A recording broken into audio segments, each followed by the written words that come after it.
Welcome to our show. HackNSlashThePlanet. Hack the planet. Hello and welcome to our show. Today we're gonna talk about the dark, apocalyptic future.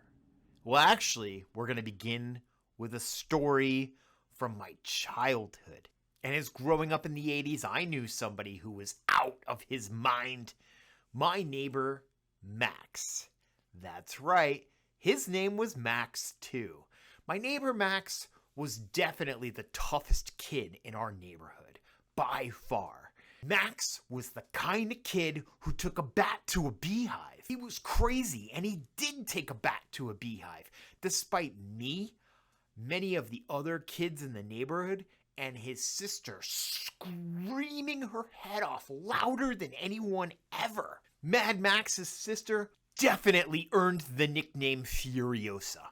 She was so mad, and Max would just send her into a boil. This one time, Mad Max fell out of a tree and broke his arm, and immediately picked a fight with the closest kid. This kid got the crud beat out of him by Max with one arm, all because Max said the kid distracted him. I mean, Max was off the hook. But back in the day, bullies and kids like this never really had to answer to what they did. It was all completely normal. This is just the way we grew up. It hardened you.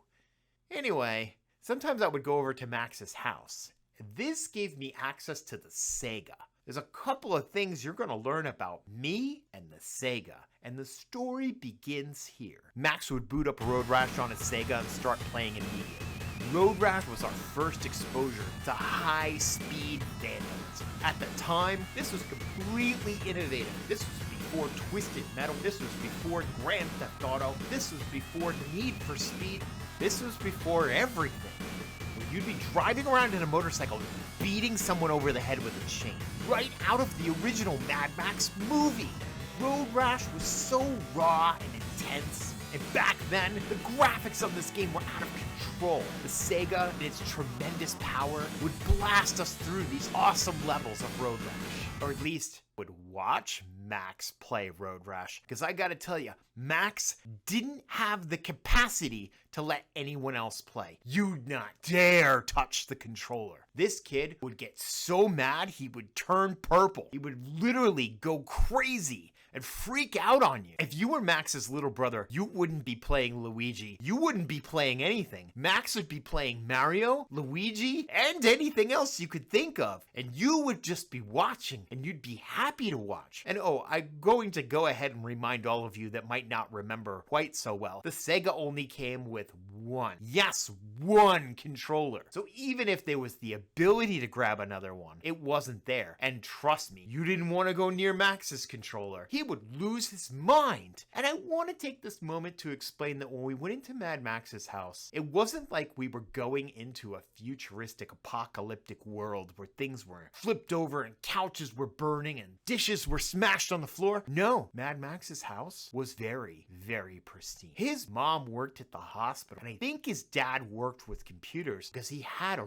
really nice PC, at least way nicer than my family's PC. Mad Max's dad was the only person I ever knew that had the original Fallout. Years later, outside of this instance, I would go over to Max's house and hang around while I watched his father play Fallout. This guy was cool, and he would explain everything that was going on. And we would talk a lot about Junktown and basically the messed up qualities of Fallout. He would point out all the time, this is one of the craziest games ever made. When you got a choice, it was always the worst choice. Playing Fallout is kind of like playing a true life post-apocalyptic simulator. Nowadays, this game would cater to something. It would be lighter or lighthearted. This game was the real deal. You had to make choices and it was basically lose-lose. I dare you to find a game that pushed this harder.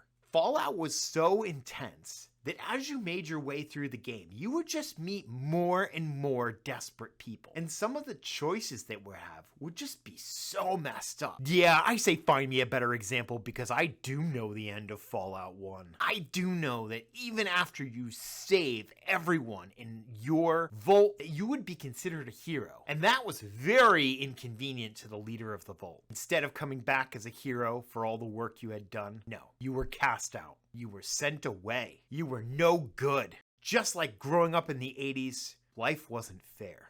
And the end of Fallout being outcast from the community you saved. And that's it. There's no post-credit scene where things are better or okay. But you will be no one. You will walk into the desert. You will become a madman.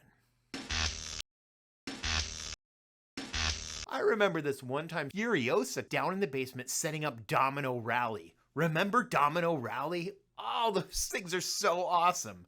Anyway, Max knew what she was doing, and they had quite a Domino Rally set. I mean, I think it was like the glow-in-the-dark one, the rainbow one. You guys get the idea. They had Domino Rally, and we went down into the basement, and there it was. His sister had set up a very elaborate Domino Rally, which she was in the middle of working on, and Max would just kick the first domino, even before the dominoes started to fall.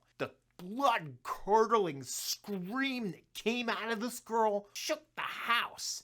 And as the dominoes dropped, all you could imagine was a massive nuclear bomb that had just exploded. She had gone level 9,000 Furiosa and lost her top by the time all the dominoes fell. She was running around the room, screaming. The next thing I know, Max's mother walked into the room. She just looked down at him and said, "Get in the kitchen, mister." He did, quick as ever. This was my moment. My moment to get near that Sega controller. And yeah, I did. I hopped onto Road Rash and played myself for the very first time. Because I will tell you this, I never owned a Sega. That's right. Even though I love that little chime of the Sega, I also hate Sega. It is a love-hate complicated relationship that was born on this day.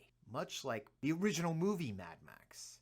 And I do want to stress there are going to be some spoilers if you haven't seen the movies. This movie was pretty dark. It had a psychopath bad guy called the Toe Cutter who hated Max for killing the Knight Rider, his lunatic friend or brother or something. The Knight Rider. That is his name. Throughout the movie, Mad Max will have run-ins with the Toe Cutter until Max takes a much-needed vacation away from the carnage of his job as a police officer.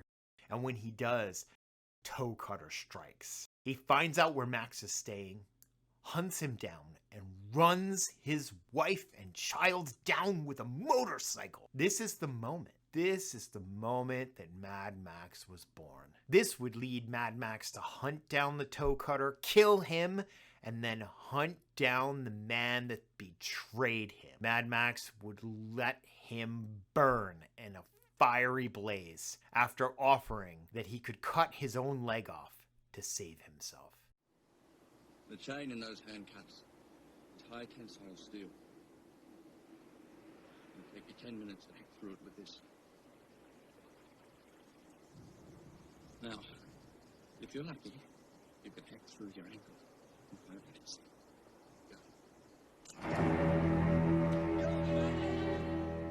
That is the post-apocalyptic that I'm talking about.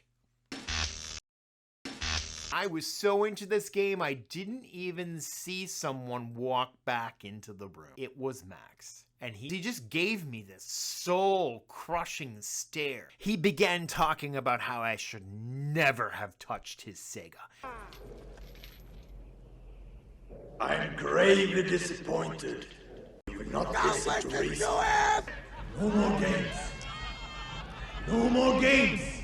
Because you're selfish. Just walk away, and there will be an end to the horror. After that, I had to go. Max was in trouble anyway, and Max was so mad. As I walked out of the house, he just continued to stare down at me, as if this was only part one of a two-part series that would get into the ludicrousness of Max. You can run, but you can't hide.